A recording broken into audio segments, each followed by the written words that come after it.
Yeah, like I got into the first game and I was getting really hyped and we scored a touchdown and I kind of did a little jump celebration and came down on it wrong and I just heard like a pop and I was down. I couldn't walk for about a minute and then my coach came out and said one of the people I've looked up to as a leader my whole life really came out to me and just told me that like I could either sit down now and just like sit the rest of the game out or I could just be strong through it, get up and try to get through it as best I could.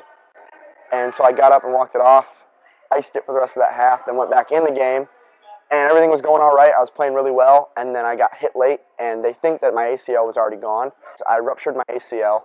I completely tore my medial lateral meniscus, and I did some cartilage damage. I ripped some cartilage off my femur, and so I had to go get arthroscopic surgery for that. They had to give me a new ACL, and then they had to repair my medial and just trim out my lateral meniscus. So that was pretty intense. It was like a 3.5-hour surgery, I think.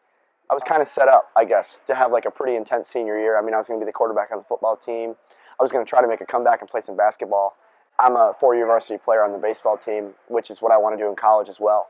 So for like something like that to happen to me and kind of wipe out my entire senior year athletically, there was no way that I was going to be able to get through that on my own. So it took a lot of like reaching out to my friends at school to help me get through it. My youth pastor at Victory Life, Justin Smelter, and then one of my youth group leaders. His name's Jesse. He has probably been like one of the biggest rocks throughout this entire thing for me. And then of course my family, my mom and dad especially. And it's kind of cool because my dad's never been like a really faithful guy, but like through this, I've kind of seen his faith grow, if that makes any sense. Like he had to put his faith in God to help heal me a little bit. And that was probably one of the coolest things, if not the coolest thing that I've seen come out of this. Is that everything God puts you through is for His purpose, His greater purpose.